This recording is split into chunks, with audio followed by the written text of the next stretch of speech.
Bismillahirrahmanirrahim. Assalamualaikum warahmatullahi wabarakatuh.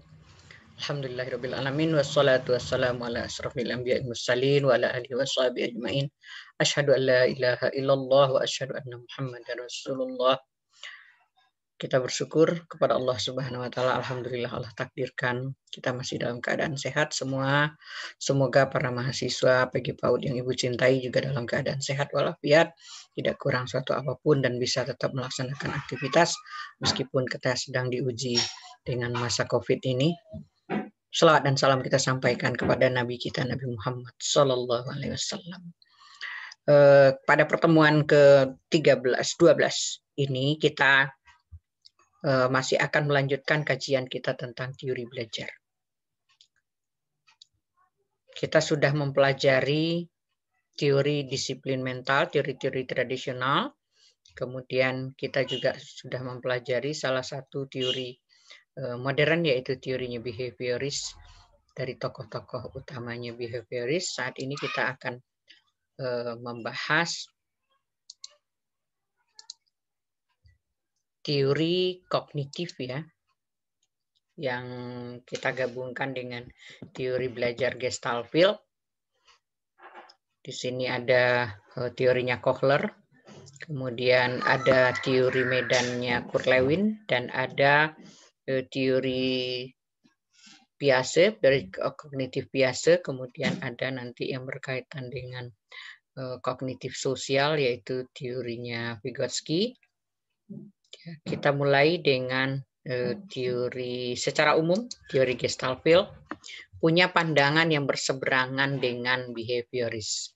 Kita tahu behavioris sangat mementingkan bagian demi bagian untuk baru memahami keseluruhan. Kemudian bagi behavioris, lingkunganlah yang menentukan keberhasilan anak dalam belajar, dan keberhasilan anak belajar itu bisa ditentukan oleh para pendidik, sehingga proses yang dilakukan adalah proses bagaimana agar hubungan antara stimulus yang diberikan dengan respon yang diberikan siswa itu menjadi otomatis. Nah, tinggal menciptakan situasi agar terbentuknya hubungan stimulus respon. Nah, sebaliknya, teori-teori belajar yang tergabung dalam Gestaltfield justru memandang kalau lingkungan semata itu tidak cukup kuat membentuk respon yang diharapkan. Karena ternyata manusia itu punya hasrat, punya pikiran, punya perasaan. Nah, belum tentu respon yang diberikan itu sesuai yang kita harapkan. Karena bisa jadi ada penolakan. Karena pada prinsipnya, menurut kaum Gestaltis atau Gestaltfield, respon itu tidak langsung pada stimulus, tetapi respon biasanya ditujukan kepada stimulus yang dihayati. Nah, terbukti bahwa pada setiap saat kita tidak merespon semua stimulus yang ada. Nah, mungkin pada jam ini, kalau Anda nonton YouTube Ibu, mungkin Anda tidak merespon dulu stimulus yang lain. Kalau ada panggilan, kalau ada jam berbunyi, kalau ada misalnya bacaan, ada misalnya handphone. Nah, kalau Anda misalnya ingin mendapatkan proses pembelajaran, mungkin tidak semua itu Anda respon. Tapi akan Anda pilih mana yang akan Anda respon terlebih dahulu. Tapi jika bisa saja, kalau YouTube Ibu lebih lemah daripada suara handphone, bisa saja yang lebih diperhatikan adalah suara handphone. Nah, artinya apa? Orang merespon stimulus itu tidak otomatis sesuai dengan yang diharapkan oleh lingkungan. Nah, interpretasi terhadap lingkungan itu yang akan menentukan mana yang akan direspon. Nah, nanti Anda lihat bagaimana percobaan Kohler ya, sehingga dia punya kesimpulan semacam ini. Biasanya interpretasi itu didasarkan pada situasi yang ada. Jadi tergantung aktivitas kita. Yang tidak terkait dengan aktivitas biasanya tidak direspon. Kemudian tergantung tujuan yang ingin dicapai. Kalau misalnya tujuannya misalnya jam ini memahami teori kognitif, teori-teori yang berkaitan dengan bagaimana pentingnya pemahaman, gitu kan, maka mungkin teori-teori yang lain diabaikan. Nah, jadi tujuan kita pada jam itu apa? Nah, biasanya yang akan direspon itu yang tergantung kepada tujuan. Kemudian juga yang akan direspon itu adalah tergantung kepada motif. Itu daya pendorong yang besar dari dalam diri kita tuh apa? Motifnya apa?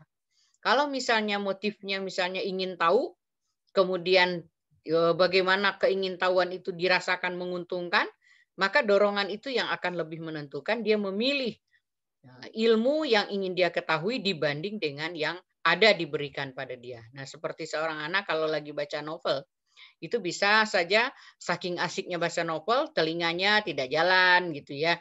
Iya dijawab tapi tidak responnya tidak tepat. Kenapa? Karena dorongan yang kuat ingin mengetahui bagaimana akhir daripada cerita.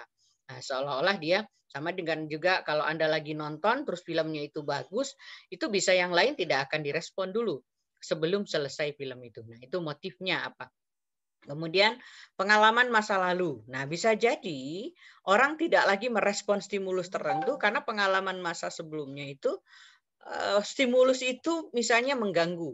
Stimulus itu tidak menguntungkan kalau direspon atau stimulus itu tidak tepat untuk direspon. Nah, itu ada pengalaman masa lalu yang turut mempengaruhi bagaimana kita merespon suatu stimulus. Jadi kalau misalnya anak diminta untuk tampil ke depan. Pas tampil ke depan, kemudian waktu pengalaman masa lalu dia diejek sama teman-temannya. Nah, itu membuat dia apa? Suruh guru tampil berikutnya, dia tidak mau. Karena ada apa pengalaman masa lalu yang tidak nyaman, yang membuat dia tidak lagi merespon. Jadi artinya apa? Anak tuh punya kehendak, nggak bisa semena-mena dilakukan oleh guru. Nggak bisa orang tua terus-menerus hanya bersifat anak itu seperti robot ya. Maka kalau dalam behavioris itu belajar itu kan bersifat mekanis seperti mesin. Nah, kalau justru dalam Gestalt teori-teori yang tergabung dalam Gestalt itu memperhatikan keunikan individu, memperhatikan kemampuan individu yang belajar. Karena nanti bagaimana stimulus itu direspon sangat tergantung kepada kemampuan individu belajar. Misalnya siswa yang senang basket itu kalau melihat bola basket itu langsung di dribble kemudian langsung lompat-lompat gitu. Tapi tidak begitu dengan anak yang tidak pandai bermain basket. Dia tidak akan merespon bola basket, ring basket, gitu, lapangan basket. Nah, tetapi bagi yang mampu itu akan dia respon, bahkan lebih cepat dibanding dengan yang lain. Nah, jadi artinya ketika orang mau merespon apa yang ada di lingkungan, tidak semua akan direspon, tetapi tergantung kepada situasinya, tujuannya, motifnya, kemudian pengalaman masa lalu dan kemampuan individu dalam merespon ya atau dalam proses belajar. Nah, kita mulai dengan salah satu teori Gestalt ada teori kognisinya Kohler. Kohler melakukan eksperimen untuk membuktikan bahwa pemahaman itu berperan dalam proses terbentuknya perilaku. Mudah-mudahan Anda pernah menonton percobaannya Kohler, di mana Kohler memasukkan monyet ke dalam kandang, kemudian di atas kandang itu digantungkan pisang. Nah, dan kemudian di dalam kandang juga tersedia box-box yang bisa dinaiki oleh monyet. Nah, ketika monyet lapar, pas lihat pisang pasti dia melompat-lompat. Melompat-lompat ingin mendapatkan pisang. Tetapi ternyata jarak antara dia dengan pisang itu terlalu tinggi. Kemudian karena di situ ada box, tiba-tiba monyet naik ke box. Pas dia naik ke box, ternyata jarak antara dia lompatan dari box ke pisang semakin dekat. Tetapi tetap pisang tidak bisa dia raih. Kemudian dia lihat lagi, ternyata ada box lain di situ. Ternyata apa yang dilakukan oleh monyet? Monyet menumpukkan box yang kedua itu kepada box pertama. Akhirnya monyet naik ke box kedua. Nah, di situ ternyata pisang mudah didapat. Nah, artinya kenapa monyet bisa mengambil keputusan semacam itu?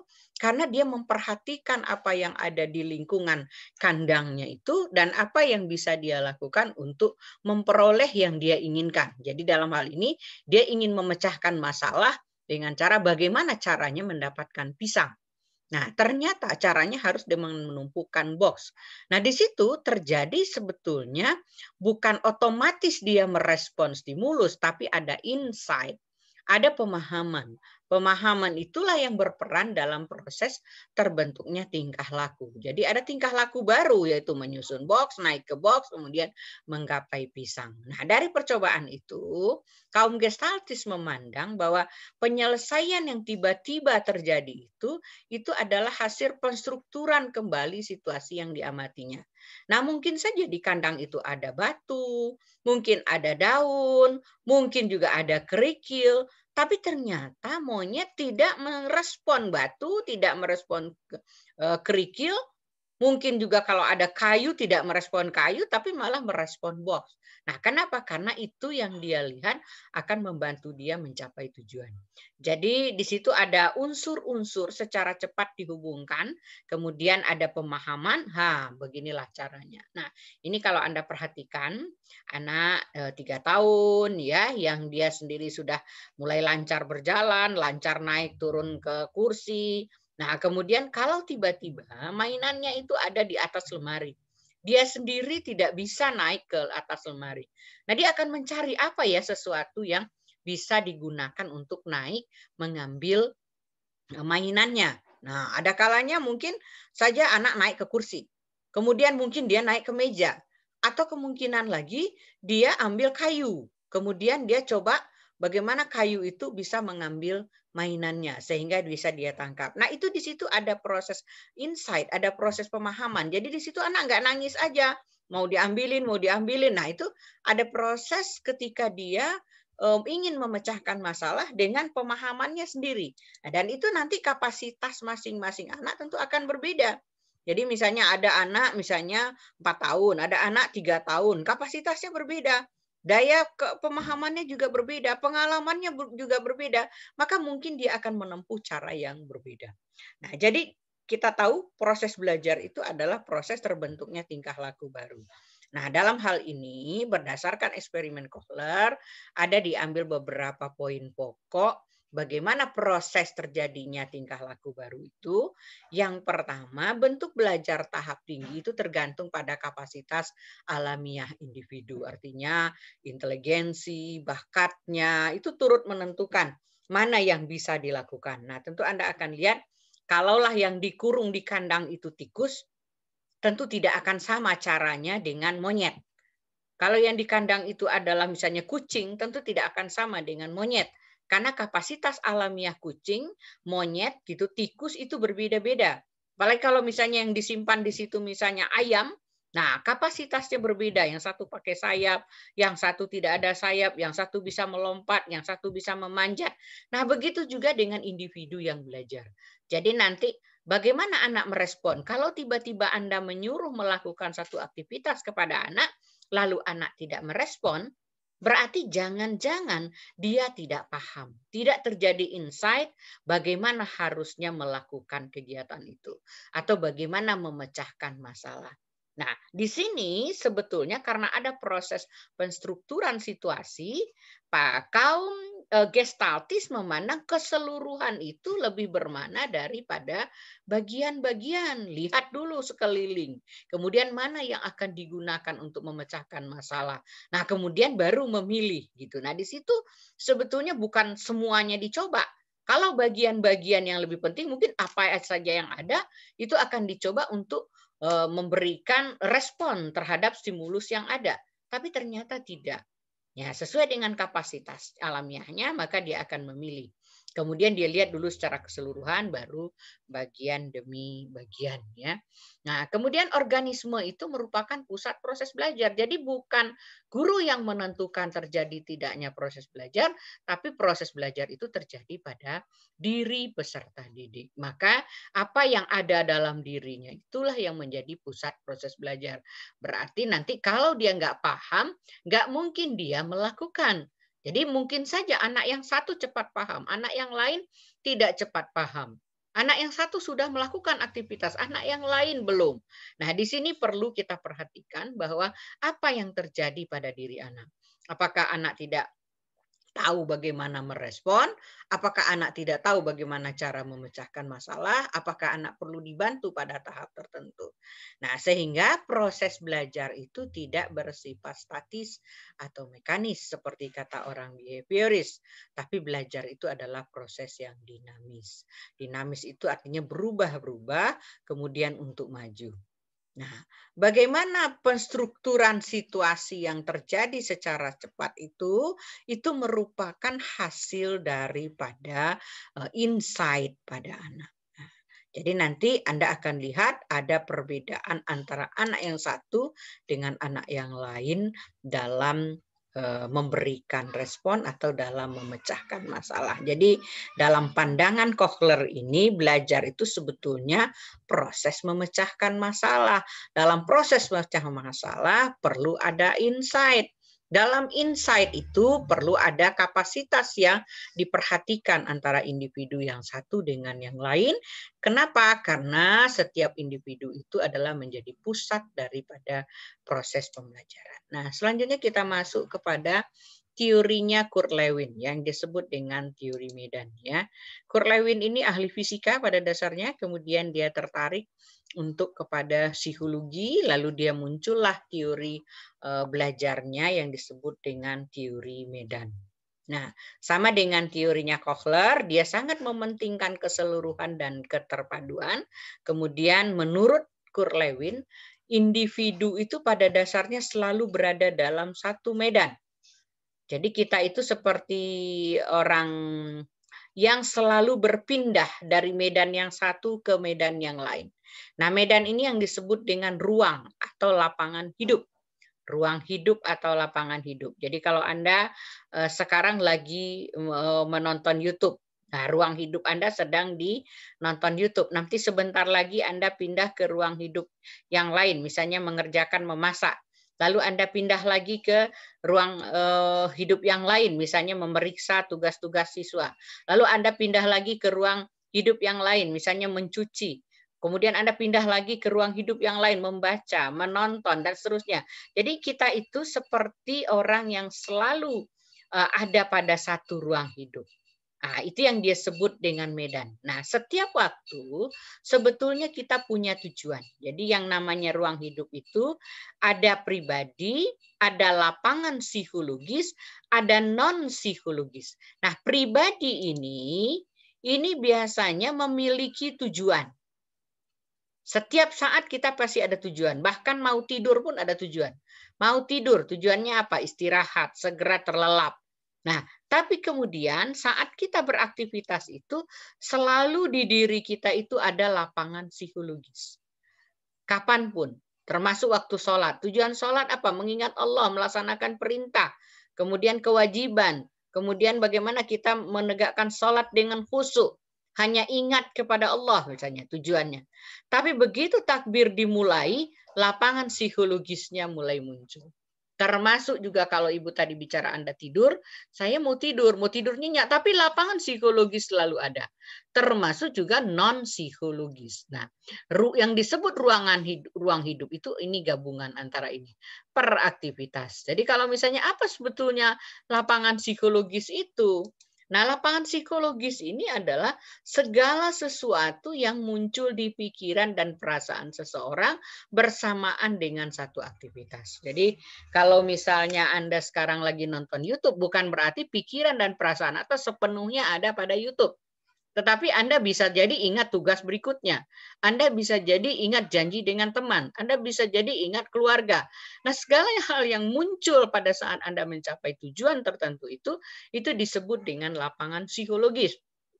Nah, tapi kemudian ada lapangan non-psikologis di luar diri kita. Di luar diri kita. Tapi semua ini nanti akan tarik-menarik. Kadang-kadang P yang kuat, kadang-kadang lapangan psikologis yang kuat. Nah, ketika lapangan psikologis yang kuat, P bisa kehilangan tujuannya. Jadi kalau misalnya Anda tadi mau tidur, tujuannya supaya istirahat, lalu di pikirannya muncul, tugas besok bagaimana ya? Terus apa kalau seandainya tidak dikerjakan? Terus kemudian apa kata guru lain? Apa kata kepala sekolah? Apa-apa. Gini muncul lapangan psikologis. Ini bisa balik, nggak usah tidur sekarang. Saya harus ngerjakan dulu tugasnya, baru nanti saya tidur. Nah, berarti dia ketarik. Tujuan tidur tidak tercapai. Begitu juga sebaliknya. Orang tujuannya mau belajar. Sudah buka buku sih, tapi tiba-tiba ada foto. Nah, foto seseorang itu mengingatkan dia masa lalu. Ingin cerita, pegang handphone. Akhirnya orang itu yang dihubungi. Nah, akhirnya apa? Belajarnya nggak jadi. Kenapa? Karena dia ketarik oleh lapangan psikologis. Nah, lapangan psikologis dan pribadi ini selalu tarik-menarik. Inilah yang disebut dengan medan magnet. Jadi kita itu seperti medan magnet. Jadi dalam ruang atau lapangan hidup itu atau psikologis itu kita ada medan, selalu ada tujuan, tetapi ketika kita ingin mencapai tujuan, selalu ada yang namanya barrier. Nah, barrier itu bisa datang dari lapangan psikologis, bisa datang dari non-psikologis. Barrier itu apa? Hambatan. Jadi biasanya individu kapan dia berhasil mencapai tujuan kalau dia memiliki dorongan dan usaha untuk mengatasi barrier. Jadi seperti yang tadi, bayangan-bayangan yang lain, sudah deh baca buku aja sekarang. Tapi ketika ingat kopi, ingat teh, ingat teman, ingat ngobrol, ingat ini, itu barrier semua untuk baca buku. Nah, bisa jadi dia tidak jadi membaca buku. Tapi ketika dia lawan lapangan psikologis ini, kemudian dia konsisten dengan tujuannya, maka dia akan berhasil belajar. Jadi kalau misalnya belajar itu adalah membaca buku, merangkum, kemudian membuat kembali ringkasan sendiri. Nah, itu dalam proses itu banyak barrier. Nah, kalau misalnya individu mengatasi barriernya, maka dia akan berhasil mencapai apa yang dia inginkan. Tujuannya akan tercapai. Nah, biasanya manusia itu dari satu ruang hidup akan pindah ke ruang hidup yang lain. Tidak jarang ya, kita mau masak, tiba-tiba ada tetangga, kemudian ngajak ngobrol. Tetangganya nggak jadi. Nah, tetangga itu mungkin bukan ada di lapangan psikologis kita, tapi dia ada di non-psikologis yang mengganggu pencapaian. Tapi bagi orang yang konsisten, maaf ya, nanti ya kita ngobrolnya, saya selesaikan masak saya dulu. Nah, itu berarti P-nya kuat. Maka pribadi ini tidak tertarik ke non-psikologis dan tidak tertarik ke lapangan psikologis. Tertarik dalam arti itu pikiran dan perasaannya ya, bukan menarik dalam arti menarik perhatian, tapi bagaimana secara psikologis dia itu tidak pindah ke hal-hal yang ada di lapangan psikologisnya. Nah, inilah yang disebut kenapa sih orang lagi belajar kok melamun gitu ya, matanya ke guru tapi pikirannya kemana. Nah, itu sebetulnya dia sedang dikuasai oleh lapangan psikologisnya. Dan dia kalau misalnya larut, ketika dipanggil guru pun nggak dengar, nah berarti lapangan psikologisnya lebih menguasai dia daripada pribadinya. Jadi sebetulnya dengan proses begini, jadi sama dengan magnet, dia akan selalu tarik-menarik benda-benda yang bisa ditariknya seperti paku gitu ya yang memang sesuai. Nah, kalau sudah ketarik ke sini berarti dia berhasil gitu ya. Nah, tapi kadangkala ada banyak benda tidak ketarik ke dalam pribadi ya. Makanya Lewin menyebutnya dengan teori medan. Nah, medan itu dia sebut sebagai seperti medan magnet ya yang selalu tarik menarik. Dan begitu selanjutnya. Saya mau ngegambar tapi pas ingat ngegambar, kayaknya mending pakai foto. Buka dulu fotonya. Fotonya, albumnya di mana? Cari dulu gitu ya. Nah, kemudian dia sibuk membuka-buka foto. Akhirnya tujuan membuat gambar tidak jadi. Nah, begitulah kita seringkali oleh diri kita sendiri itu ada banyak barriernya. Maka berhasil mengatasi barrier, muncul biasanya tujuan baru, maka orang akan masuk ke tujuan yang baru dan dia akan lagi-lagi menghadapi barrier yang baru. Nah, dengan demikian proses belajar itu apa? Proses belajar itu sebetulnya berusaha mengatasi barrier untuk mencapai tujuan. Nah, kita tahu dalam salah satu prinsip belajar itu membutuhkan usaha daripada individu dan belajar itu selalu ada hambatan-hambatan. Kemudian teori kognitif Piaget, Ibu kira Anda sudah juga membahas ini waktu kita dalam psikologi umum perkembangan, dalam psikologi anak. Nah, harapan Ibu sih Anda sudah tahu bagaimana menurut Piaget proses belajar. Proses belajar itu harus disesuaikan dengan tingkat perkembangan kognitif. Misalnya 0 sampai 2 tahun, bayi membangun pemahaman dunia dengan mengkoordinasikan antara indera dengan tindakannya. Jadi misalnya dilihat, kemudian anak memegang, terdengar, kemudian anak bergeser, kemudian disentuh, kemudian anak mendekat, lalu diberikan berbagai benda gitu ya, karena dia sifatnya di sini adalah sensori, motorik pada alat-alat indera, jadi antara indera dengan tindakan yang dilakukan oleh bayi, disitulah dia mengenal apa yang ada di luar dirinya. Jadi nanti anak belajar sedikit-sedikit ke pemikiran yang simbolis ya. Bunyi kaleng, oh itu kaleng, misalnya simbolisnya nanti kaleng. Kemudian bagaimana anak pada usia ini bisa membedakan dirinya dengan orang lain, benda-benda yang ada gitu kan. Nah, kemudian bunyi-bunyi. Kalau misalnya anak nangis, lalu suara ibunya gitu kan, diam, diam, diam. Nah, bisa jadi anak diam dulu karena ada kedengaran suara pada pendengarannya. Kemudian pada tahap pra-operasional, nah ini pada usia mulai dari usia bermain sampai kepada usia sebelum masuki sekolah dasar. Nah, di sini anak sudah berpikir dengan simbolis, dengan kata, dengan gambar, ya, dengan misalnya menunjukkan perilaku.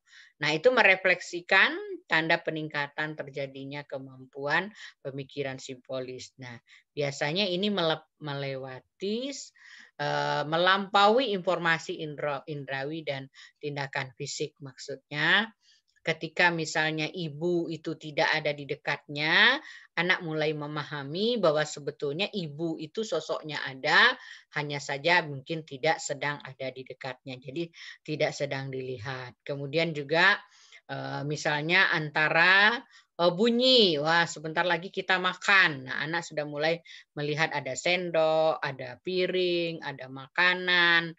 Nah, kemudian dia sudah bisa membayangkan seperti apa orang makan. Nah, semakin menjelang 7 tahun makin banyak konsep yang dia kuasai, makin banyak simbol-simbol atau konsep yang dia tahu gitu ya. Bahkan ditanya mana hidung, mana mata dan seterusnya, bahkan nanti termasuk fungsi, termasuk perbedaan, mana merah, mana kuning. Nah, anak di sini kelemahannya masih bersifat egosentris dan intuitif. Jadi dia baru membayangkan sesuatu seolah-olah suatu kejadian itu terjadi.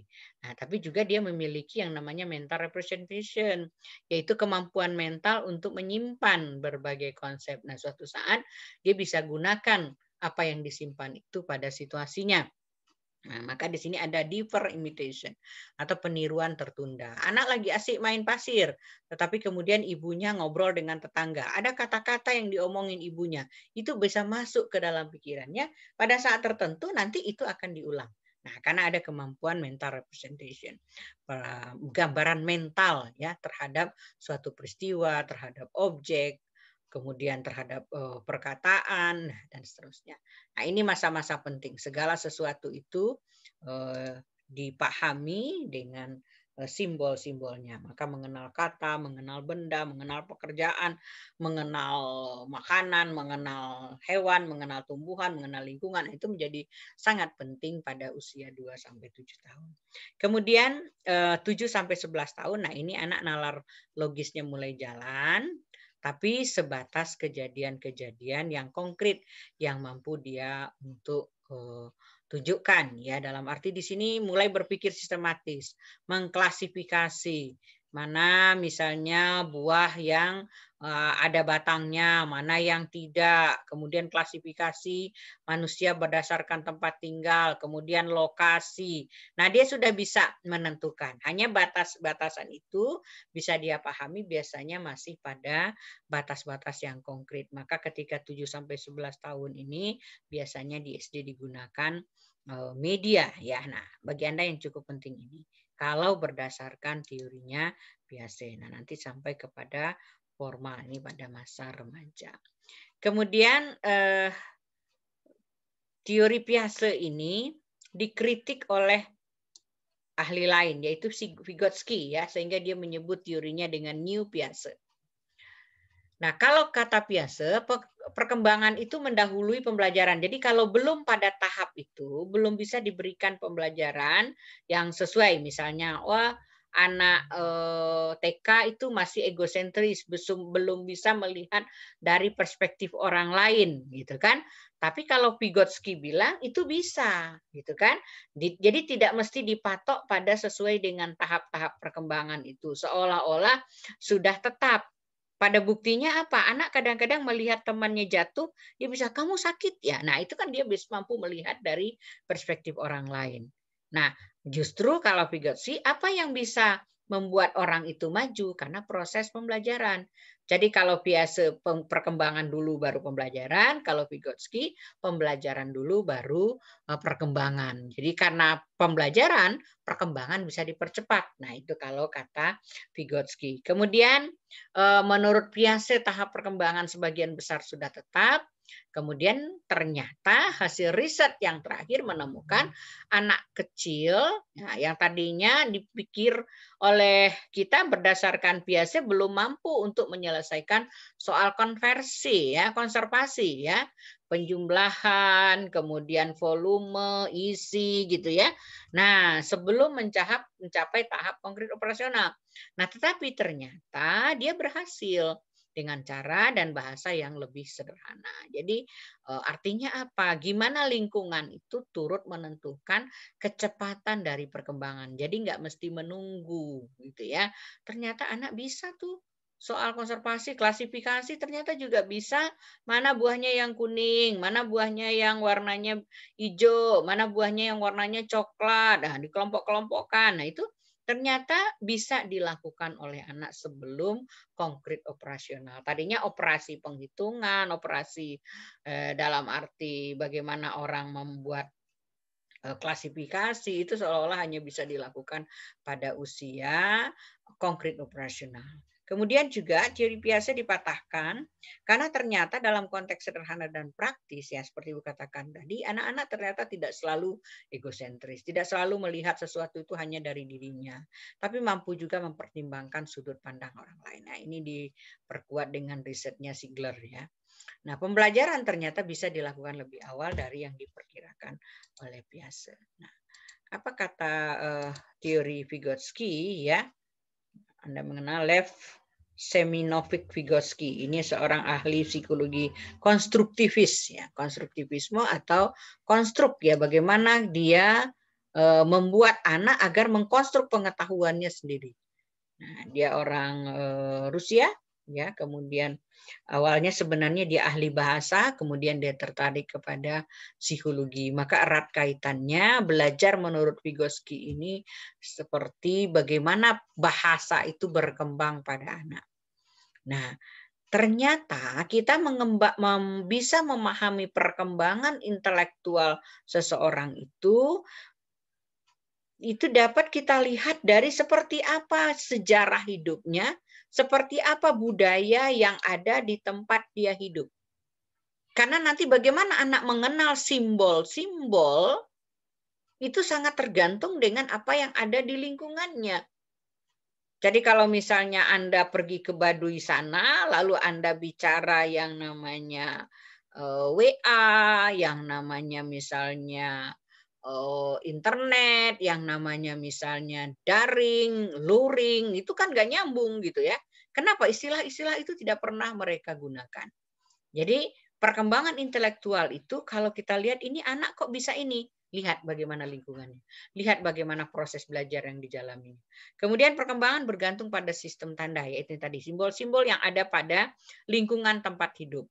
Nah, simbol yang diciptakan oleh budaya untuk berpikir, berkomunikasi, dan itulah yang digunakan untuk memecahkan masalah. Anda mungkin tidak akan bisa memahami mana yang boleh dimakan dan tidak boleh dimakan kalau kita tidak pernah ada komunikasi. Baik itu komunikasi lisan, dengan gerakan, dengan tulisan, dengan gambar. Nah, jadi bahasa, sistem penulisan, sistem berhitung, dan seterusnya itu akan sangat tergantung kepada lingkungan. Jadi anak yang tidak pernah menggunakan kalkulator, aneh untuk melihat Anda menghitung dengan kalkulator. Jadi kalau misalnya di hutan, orang mungkin menghitung dengan ranting kayu. Tapi anak-anak kota menghitung dengan menggunakan kalkulator atau menggunakan handphone, dengan program Excel dan seterusnya. Kemudian Perkembangan kognisi itu sangat tergantung pada input-input dari orang lain. Jadi ibu yang berada dekat anak itu perannya besar untuk meningkatkan pengetahuan anak. Seperti misalnya anak mau makan, ayo sekarang kita mau makan, kamu mau pilih wortel, mau pilih bayam atau mau pilih misalnya buncis. Nah, itu ibunya ngomong. Jadi anak menjadi tahu mana wortel, mana buncis, mana misalnya apa namanya bayam. Nah, pas anak bisa membedakan itu sebuah proses pengetahuan. Nah, itu bagaimana dia meningkat kosakatanya sangat tergantung kepada ibunya. Kemudian biasanya karena proses pembelajaran itu tergantung orang-orang di dekatnya, jadi semakin banyak orang-orang di dekatnya memberikan informasi, semakin banyak pengetahuannya. Jadi itu yang membuat dia cepat perkembangannya. Jadi pembelajaran itu sebetulnya apa? Perolehan simbol-simbol melalui pengajaran dan informasi dari orang lain. Jadi ibu yang misalnya memandikan anaknya diam saja, dengan ibu yang memandikan anaknya sambil bercerita, itu akan lebih cepat anaknya yang berkembang yang ibunya sambil bercerita. Pas ibunya pegang sabun, "Hayo sayang, sekarang kita pakai sabun." Wah, ini sabunnya mengeluarkan busa. Oh, sabunnya harum. Sabunnya warna merah. Sabunnya digosok dulu ke badan, kemudian ke kaki, kemudian kita ke muka, kemudian awas mata, dan seterusnya. Nah, itu ada berapa banyak itu. Walaupun anak itu pada awalnya belum bisa mengungkapkan kata-kata itu, dia memperoleh belajar di situ. Jadi penghayatan anak terhadap simbol-simbol itu membuat anak bisa berpikir untuk memecahkan masalah tanpa bantuan. Nah, itulah ujungnya. Anak akan bisa mengatur sendiri, namanya self-regulation. Mengatur apa yang akan dia lakukan. Jadi kalau misalnya ibu bilang, ayo kita persiapkan makan pada anak 3 tahun. Ayo kita ambil apa dulu. Nah, anak mungkin akan mulai mengendalikan mana benda yang akan diambil, mana benda yang tidak perlu dia ambil. Jadi dia mungkin nggak akan bawa kayu ke meja makan karena sudah tahu bahwa meja makan itu ada sendok, ada garpu, ada piring gitu, ada gelas dan seterusnya. Nah, ada dalam membentuk self regulation ini, jadi kalau pada prinsipnya proses pemecahan masalah itu perlu kemampuan untuk meregulasi diri dalam arti bagaimana orang mengatur ya mana yang akan dia lakukan, mana tidak akan dia lakukan, mana benda yang akan dia gunakan, mana yang tidak. Nah, itu kan pusatnya ada pada individu. Tahap perkembangan self-regulation itu yang pertama mempelajari bahwa tindakan dan suara mempunyai makna. Ternyata gitu kan, bayi belajar meraih objek yang dimana orang dewasa dengan menginginkan objek. Misalnya tangannya menjangkau objek, lalu ibunya bilang, oh diambil ya. Kemudian misalnya anak membiarkan, oh ini tidak dipakai ya. Nah, untuk menguasai bahasa, anak menghubungkan suara tertentu dengan maknanya. Jadi sangat penting ini sebagai percepatan proses belajar. Kemudian nanti dari tahapan ini selanjutnya kepada perkembangan struktur internal dan self regulation pada praktek. Ya, misalnya bayi melatih gerakan tubuh, memperoleh perhatian, kanak-kanak terlibat dalam pembicaraan agar dapat menguasai bahasa. Jadi saking banyaknya yang dibicarakan orang, akhirnya anak akan belajar mengucapkan.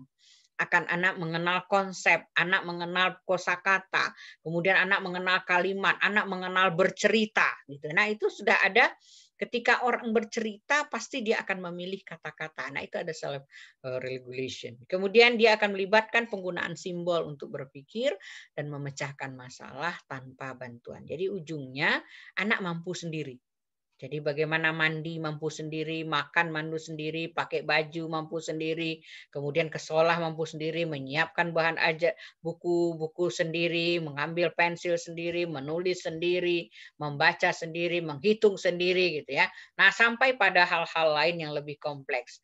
Nah, membaca buku, membandingkan dan seterusnya. Nah, ini proses belajar itu kan sebetulnya adalah proses bagaimana membuat orang itu sendiri mampu memecahkan masalah. Nah, ujungnya anak mandiri dengan sistem simbol yang sudah dihayati. Maka kalau anak umur 3 tahun banyak bertanya, itu sudah mengumpulkan simbol-simbol di dalam pikirannya. Ini apa, itu apa, ini gunanya apa, dipakai apa, dicampur apa, ini disimpan di mana, di atas, di bawah, di samping gitu kan. Ini di bawah siapa siapa? Nah, seterusnya. Lalu itu siapa yang menelpon? Di mana rumahnya? Siapa dia? Nah, orangnya seperti apa? Ada mainannya atau tidak? Dan seterusnya anak akan bertanya. Nah, sebetulnya kalau kita lihat dari teori Vygotsky, di situ anak sedang belajar untuk mengenal berbagai simbol. Nah, kita jangan lupa dalam teori Vygotsky ada dua konsep yang cukup penting yang disebut dengan ZDP, kemudian yang disebut dengan scaffolding. Ya, nah itu kita sebetulnya harus paham zona antara perkembangan aktual dengan tingkat perkembangan potensial. Jadi kira-kira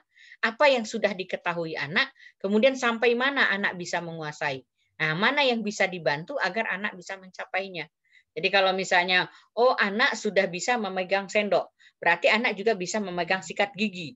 Nah, kemudian anak sudah bisa menggunakan sendok untuk makan, gitu kan? Nah, kita gunakan tangan dia untuk makan. Kemudian kita sampaikan istilah-istilah yang kita gunakan di meja makan. Nah, itu akan membuat anak semakin lama semakin banyak. Tapi kita ngukurnya juga jangan sampai terlalu tinggi juga. Harus tahu ruangan dia itu sejauh mana. Jangan sampai keluar juga istilah-istilah yang sangat abstrak yang membuat anak kebingungan. Apa sih maksudnya gitu ya. Jadi antara apa yang sudah dikuasai anak lalu dijembatani, itu salah satu teori yang cukup terkenal kaitannya dengan Vygotsky ini adalah mediated learning experience. Nah, kalau Anda baca buku Ibu, itu di psikologi belajar Islami itu ada bahwa perkembangan anak itu bisa dipercepat dengan menggunakan pendekatan mediated learning experience. Misalnya pendidikan seks dengan menggunakan mediated learning experience. Jadi kita memediasi anak untuk meningkatkan pengetahuan. Nah, mediasi itu dilakukan harus di sepanjang zona yang bisa dikuasai oleh anak antara aktual dengan potensial. Kemudian kita melihat yang namanya scaffolding, yaitu perubahan tingkat dukungan. Kalau anak sudah bisa pada tahap tertentu, jangan dibantu lagi, tingkatkan kepada proses yang lain. Jadi sejumlah bantuan di tahap awal pembelajaran seperti belajar bersepeda. Pada awalnya anak belum tahu di mana tangannya, di mana kakinya. Kemudian dia sudah tahu itu sudah tidak dibutuhkan, gitu kan? Kemudian bagaimana caranya dia mendorong sepeda? Bagaimana caranya dia naik ke sepeda? Nah, setelah dia bisa, itu kita lepaskan agar dia punya tanggung jawab sendiri untuk bisa mengendalikan sepeda. Jadi di situ sudah terjadi proses belajar. Nah, ini perlu kita lihat kapasitas seperti teorinya Gestaltfield ini sangat memperhatikan kapasitas pendidik. Nah, Ibu kira mungkin begitu untuk bahasan kita terkait dengan teori belajar. Kalau ini Ibu kira juga hal-hal yang terkait dengan teorinya Vygotsky. Nah, jadi antara belajar dengan pembelajaran dan lingkungan budaya itu tidak bisa dipisahkan. Perkembangan kognitif dan pengendalian diri itu terlebih dahulu perlu penguasaan komunikasi. Jadi perkembangan bahasa itu cukup penting untuk meningkatkan kemampuan intelektual. Kemudian juga ada istilah yang digunakan Vygotsky, private speech ya. Percakapan sendiri, anak biasanya bicara sendiri ketika dia memecahkan masalah. Kita lihat anak-anak main masak-masakan, dia gunakan alat masak, lalu dia ngomong sendiri, oh ini diaduk, ini dimasukkan. Nah, itu yang namanya private speech. Nah, ternyata hasil riset anak-anak yang banyak melakukan private speech itu mempelajari tugas-tugas yang rumit lebih efektif dibanding dengan anak lain. Artinya dia mikir, dia ngomong, dia bersuara, gitu ya. Kemudian zona perkembangan proksimal adalah sesuatu yang masih belum bisa didapat dikerjakan anak sendirian, tapi kalau dia dibantu oleh orang dewasa atau teman sebaya, dia bisa melakukannya. Jadi proksimal itu artinya berikutnya. Nah, itu barangkali yang kita bahas pada pertemuan ini. Mudah-mudahan Anda bisa memahaminya. Harapan Ibu ini bisa Anda gunakan kacamatanya untuk memahami bagaimana perilaku belajar itu terjadi. Ibu akhiri, kalau yang benar itu datang dari Allah dan Ibu mohon maaf atas segala kekurangan. Assalamualaikum warahmatullahi wabarakatuh.